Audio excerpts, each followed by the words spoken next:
Welcome to Making It Here. I'm Brant. This is my co-host, Selina. We're here presenting Okanagan artisans, makers, and crafters.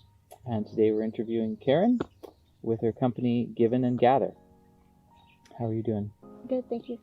So I guess first question I'd like to start out with, after our thousands of videos we've done, is how did you actually come to this region? What brought you here? To the area of Okanagan? Yeah. I had been working in the oil and gas industry in northern Alberta. I worked on a road construction crew, but my job was field administration basically. So it was like payroll and keeping track of orders, parts delivery. There was a remote location where we worked. So then any of the paperwork, any of the numbers that went on, my job was to collect all that and bring it to the office. And then there was the medic as well on site. And it was long hours, it was through the summer. And Lots of driving. Yeah, lots of driving. We got a special permit so we could work up to 16 hours a day. So then it was exhausting. And it filled a lot of, I guess, like it's this organization and it's a multitasking through the day. It filled a lot of like characteristics that I liked in the job, but it was empty at the same time. There was no meeting, there was no purpose, there was nothing. So I was thinking, what are the things? The question was that I heard one time was, what did you love to do when you were a child? Those are the things, those are the interests. When you lose your interests, how do you find them again? And so I always played with plants. I was always out collecting bouquets of flowers and so on. So then one November, I came back to Kelowna. I had basically wintered in Kelowna. I had met people here, and so from being pretty nomadic, it was the most familiar place that I had at the time. So I came to Kelowna and I started playing with plants and the oils and grew from there. So did you have to study to get into the essential oils? Like, is it There are courses that you can take to become a certified aromatherapist. I haven't completed those courses, but it's been years of, I guess, way of living and interest. So for growing up, for example, it was ginger and honey, and lemon and water for a cold. It was always those natural remedies. From a pivotal story is my mom told me once that my older brother and sister, when they were younger, were in the hospital for some illness that the doctors couldn't cure, and so they sent them home. And my mom my mom was told just keep them comfortable until they pass.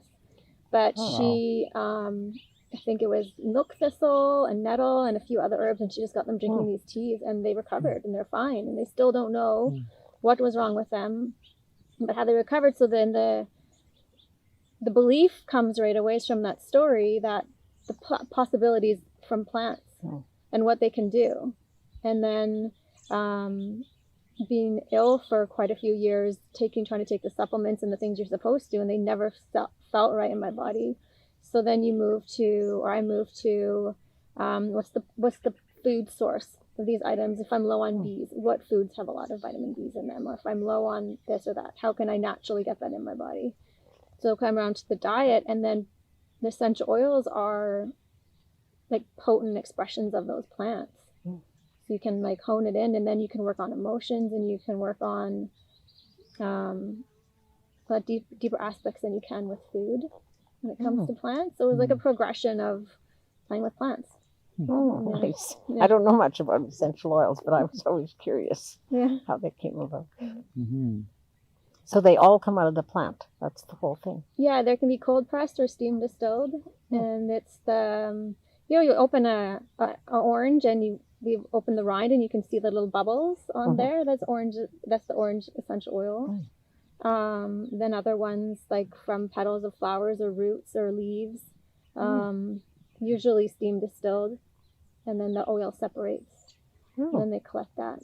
And then there's the hydrosol, which is the more liquid portion. That often used in sprays and stuff. But yeah, the oil is the potent part of the plant. So through years of study and experience, so I came around with using the essential oils. learning about them on my own before I shared them with others. Yeah. Got Beautiful. creative because it was your experience. Right? Yeah. If you go to the things you know, right? Yeah, nice. I think the value of actually proving it out yourself is so big, because a lot of people just read about things, or they have someone else tell them about it, and they haven't actually experienced it in their own body. It's an old ancient idea that when you really know something, you hold that knowledge in your body. In traditional Chinese medicine, they literally say when you've learned a martial arts form or something, that's in your spine. That knowledge is in your spine, and it's going to be there no matter what happens. Like, it's even if you have a brain injury, you're still going to have that understanding of it in some fashion. We were recently in the prairies, and there's a little story in the museum in Humboldt about this country doctor that was really ostracized because he said he could help people overcome cancer, and he was using poultices of plants and things which sound quite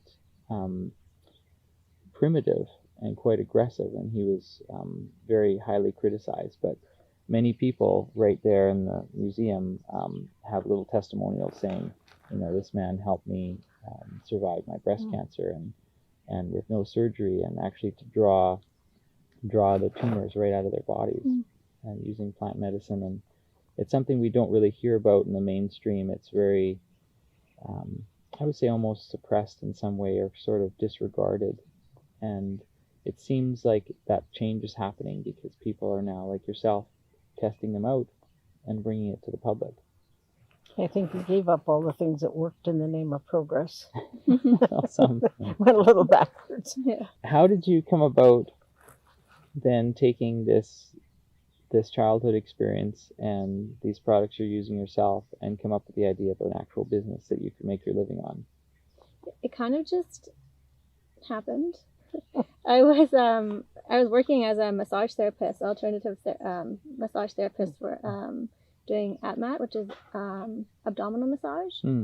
And I would chat with people, and we would have an intake, and we would discuss what they were what care they were wanting.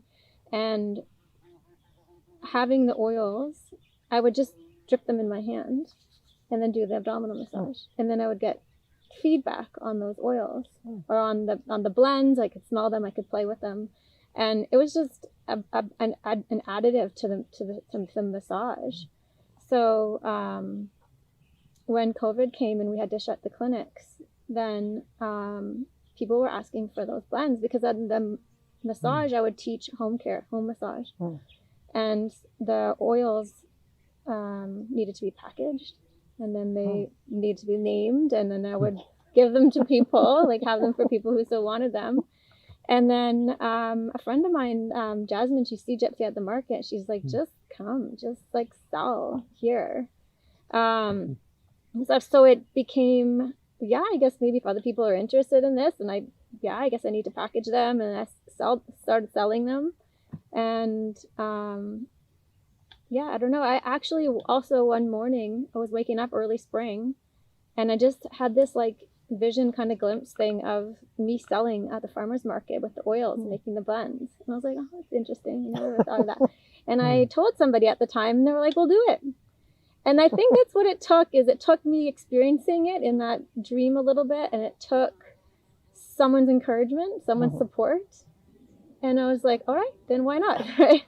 And so I did, and it just all kind of fell together. And it actually took quite a few months before I'm like, I have my own business. I'm self-employed. Someone was marketing to my product-based business. I'm like, oh yeah, I guess I do. I think with businesses, and that's kind of one of the origins of this series, is businesses that come from the heart, that come organically, and I mean that in the sense of organic growth, are just so incredible, and I think such a gift to the person that's practicing them, as well as everyone they interact with. And that also affects the broader world, I believe, in the consciousness of what are we doing, and how are we living, and what are we putting into our bodies or on our bodies.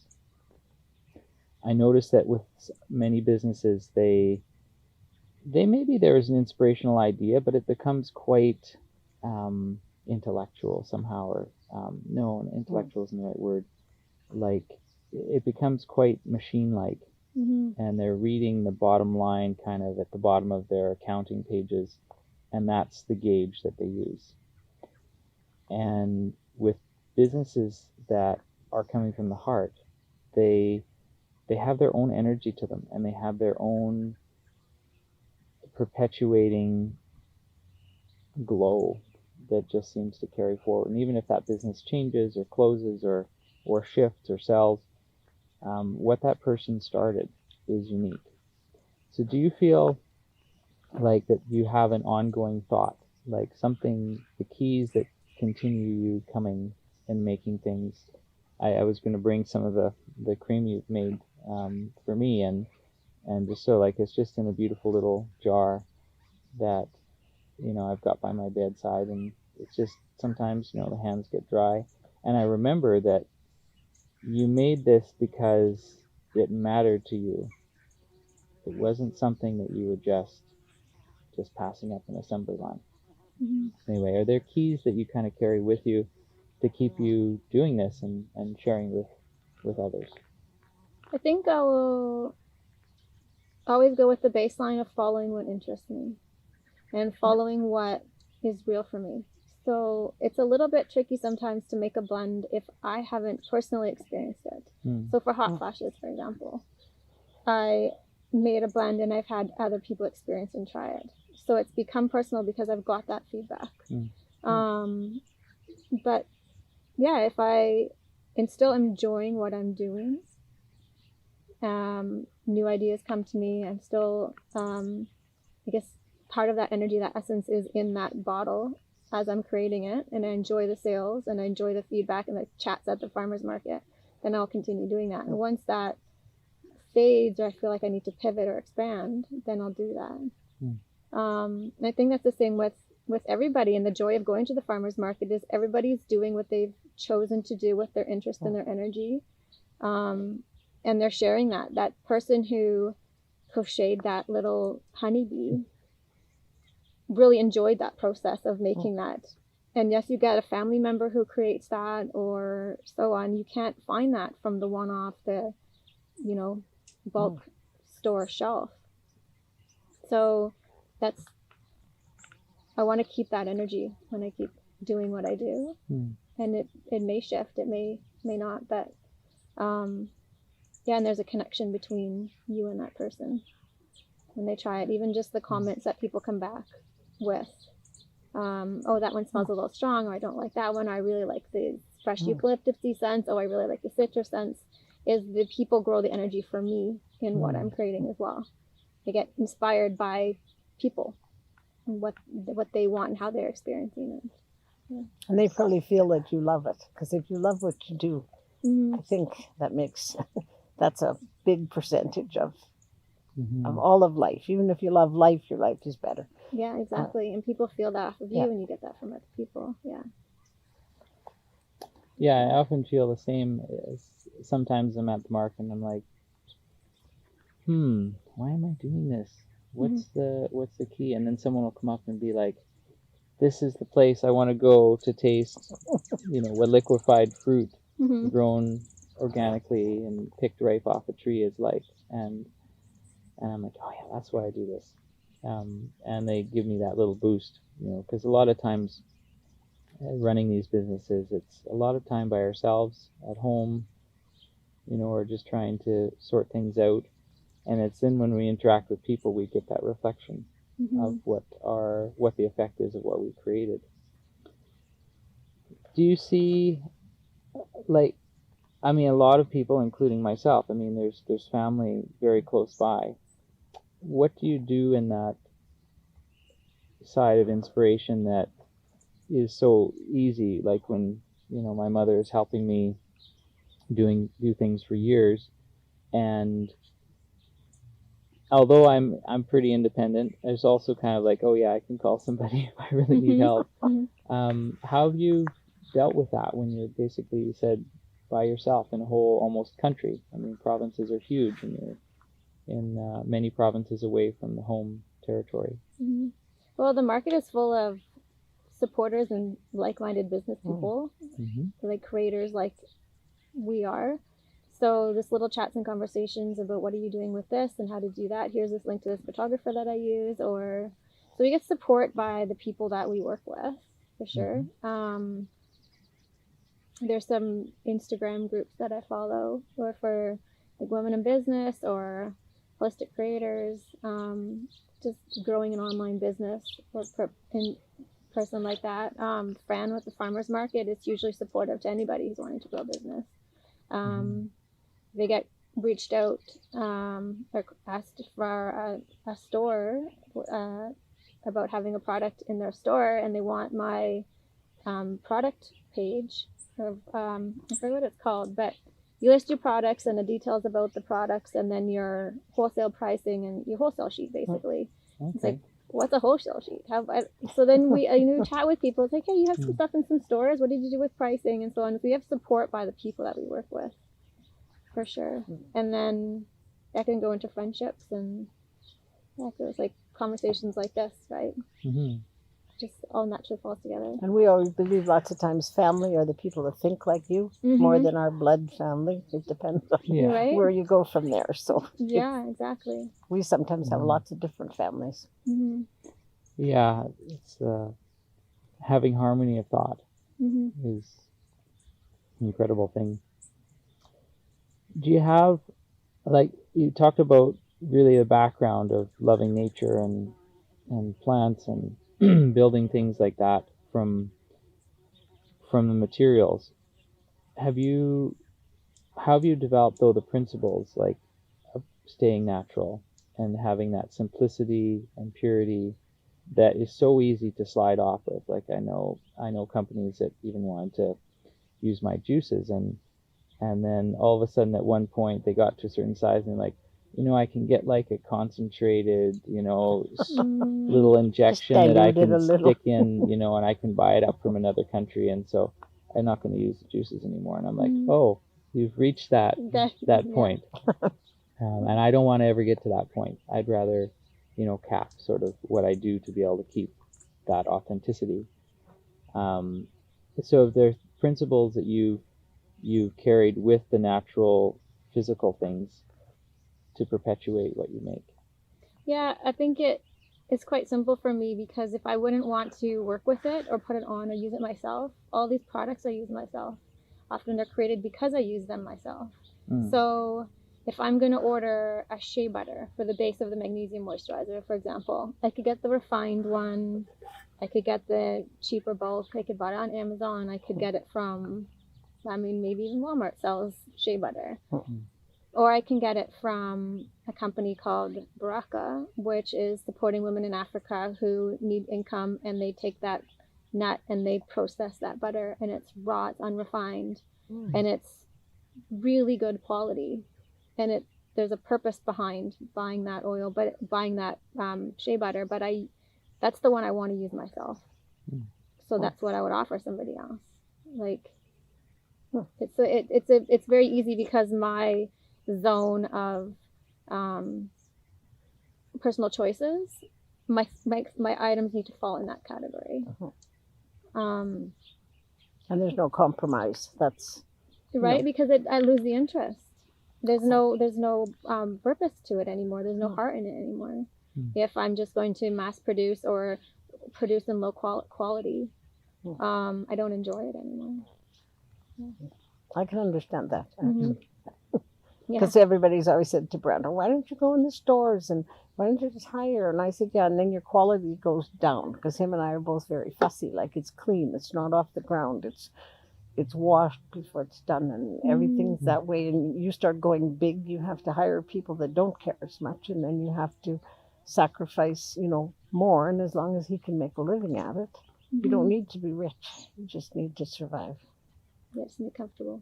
Right, be comfortable. Maybe not survive. To thrive, I think. Thrive. Yeah. And there's a point where you want to become larger so you can reach more people. For example, I know from feedback that there's people in Kelowna who really enjoy the products. There's people who order in the products when they live in Ontario or they live wherever because they enjoy it. So there's a point where you want to have a website and you want to be able to expand, because that means you can reach more people who are maybe looking for what you have to offer, and you can fill that gap like we talked about, right? So but yeah, not to lose the integrity and the value of what you're doing. Right. Yeah. And then to, like you said, to know what that is. For me, it's items I would use for myself, what I enjoy myself. And for other people, it's the purity, it's the, I don't know what it is for other people, but as long as we know what that is, where our boundaries are. Yeah. You know, it used to be sort of a very easy conversation to just say, oh, it's sort of sounds like the golden rule. And I was conversing with someone and they said, well, I don't, believe in that at all, because, somebody might have a really unhealthy concept, and that's then how they treat other people.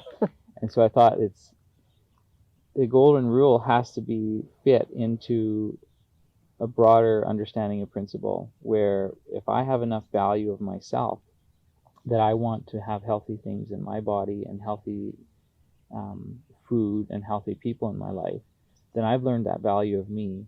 So then when I reflect that on others, it has that value instead of a dysfunction or a lack of understanding of myself. If I don't really know my own body, I just, McDonald's and petroleum jelly, night and day. And then if I think that that's what I'm going to put out, well, yeah, the golden rule doesn't sound too good with the golden arches.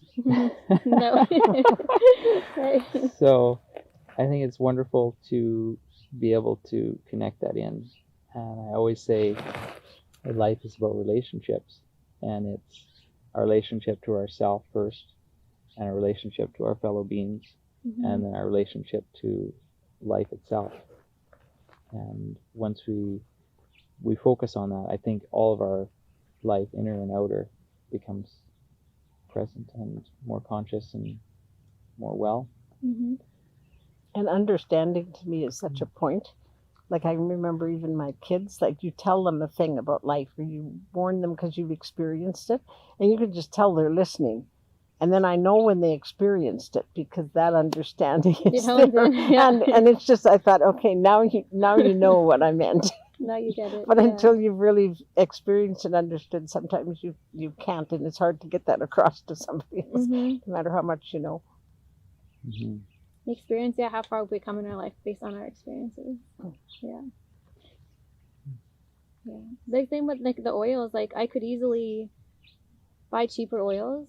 Like therapeutic grade oils are about half plant and half can be whatever, fillers, fragrances, that kind of thing. So then does it have half the benefits? Probably. And what else is in that your body's going to have to filter and process? We don't know what these artificial fragrances are. No. But we do know how harmful they are to us. So you say what you put on your body, like what you ingest, everything goes into your bloodstream. Everything affects your cells. Everything affects the way that your body works. So if I chose cheaper oils instead of pure plant oils, the oils that I choose are 100% plant. So then to me, they have the 100% of the benefits. And this is the point of using these things, is for their benefits. If I had artificial fragrances that smelt, let's say like rosemary, or smelt like lavender, but it was only part of the product, why? What for? Right? If it would be dishonest to me. And that's why I actually really am not a big fan of some of our health places that actually allow those kinds of things. Like, you know what I mean? Let you put fillers, let you put stuff. They're supposed to be in the health industry. Why aren't they interested in our health, actually? Right. Instead of, and making, you can call it 100% maple syrup as long as the 5% that's maple syrup is 100%. Like it's all, it's all just a big con job. And I mean, and our health people are doing it. They're the ones passing the laws that let people dilute all the good stuff. And essential oils are very unregulated. So because they don't know how, if there's a lavender essential oil that's got like 100 different chemicals in there to create that scent, and lavender's a really easy one to recreate the scent of. A lot of people don't like lavender, or have bad reactions to lavender. Is it the lavender, or is it the fragrances, the artificial fragrances, and how they're working in the body? Like they're known. Some of them are known as neurotoxins. Some of them are known to throw off your body's hormones. They basically have like little receptors in your body that have little like keys, and then like estrogen plugs in there, and it creates that process in the body. But they have like similar like estrogen mimicking products. So yeah, they will block those receptors. So your body thinks, okay, I've got this process running in my body, I've got these this estrogen running in my body, but it's not actual true estrogen. So we can literally throw off our hormones by putting artificial fragrances and products on our body. And we're exposed, there's like hundreds that we're exposed to every day. You count like your shampoo, your conditioner, your hand soap, your laundry soap, you're wearing that. It's absorbing into your skin. What is it? I find it's important to know my own hand soap, because it matters to me what goes on, because I have felt, and it matters because I felt the other side of it, where I used whatever product smelled good, whatever was cheapest in the grocery store, and then I became more and more and more ill. So then how do you go the other way? Do I take all of the prescriptions? I think at one point I was up to like 11 prescriptions from the doctors, and they still didn't know what was going on. I was like, what is it, side effects? What are my true symptoms? What's anything? It was just this massive mess. And so I was just left it all, and was like, okay, I need to get down to the basics of what am I exposed to, what am I doing with, start from scratch on how to look after myself again. Because there's only one reason to dilute stuff, and that's profit. Right. Yeah. Massive profit. There's no concern for health involved. So we have actually some people that we know that always say to Brant, it's the best juice we have ever taken. But in their store they sell Coke, because their excuse is they get a way better markup. Like they can make 80 cents on a can of Coke, whereas his juice, if he's going to make anything, they're going to take a little less. So it's money. Balances, money. I often say to people that the food industry, as well as the health, or the pharmaceutical industry, and that is very much like politics. It's really trying to present something and sell it so that people will support it, but underneath it's very dishonest and very false. And I mean, I can't tell you how long that people would tell you their fries are vegetarian. Oh, it's just the fried and chicken fat, or it's canola oil, or something. All of these things. And so often that I think we're inundated with this dishonesty, and so being able to interact with products and people that are trying to be totally outside of that and just present something that's honestly, this is what it is. Maybe it's right for you, maybe it's not. It's not like Tide that good for everybody no matter what, or something, that they try to just market this idea without any discernment or consideration or case by case, like feel things out. Like you said, you test your products out. So if I can share that for people, which when I hear they have the feedback is that people have used the magnesium oil and they've had the best night's sleeps in their life, or they haven't slept well for years sometimes, and they're sleeping so well. That's something that I feel is a legacy already, that I've been able to have a part in that and to share that on with other people. So I guess my belief system and about these kind of products, I would like to have that expand, and that shared with other people was enough of a legacy can kind of change our ways of living and our choices a little bit. So that's why with the sharing and the teaching, it's not blind. You have to find me at the market, you have to order on my website to get this product. How can you do it yourself? If you don't have the Happy Belly roll-on, how can you do that for yourself, where you make the ginger tea and you drink it yourself and you're getting those properties in? If you are feeling scattered and overwhelmed and everything is getting bigger and louder around you, how do you ground yourself? Well, you can just go and put your hand on a tree, or you can go and smell some pine trees, take some pine leaves and smell them, and you can get those oils in. Is we're not reliant on a product, we're reliant on our wisdom. And so then that's something I think is important to share and get back to, because we used to be like that, right? Because that's the difference between the big business and you guys at the farmers market, is that it's grounded and back, and I think you really sincerely want to help people. Like, it's not about, and in response you become successful for the same reason, but I think people don't have the faith that they will. Like, they don't want to give before they receive. Right. Our teacher used to say, some of the students used to say, oh, if I had $1 million, then I'd help these people. And she said, no, you wouldn't, because then you'd want 2 million. Right? You'd use that 1 million, and then what? Yeah, if you're not going to help them now, she said, if you won't help who's in front of you, you're never going to help them, because it has to be that desire. So I hope you're successful, because it sounds very interesting. Good, thank you. I think that's what we do, is we use what we have and we offer it up. And we recognize that it's something of value to ourselves, and then we share that with others. Thank you for doing everything you do. And same to you. Yeah. Amazing. Good, thank you. Well, thank you for joining us. We'll see you next time. Okay. Bye. Thank you.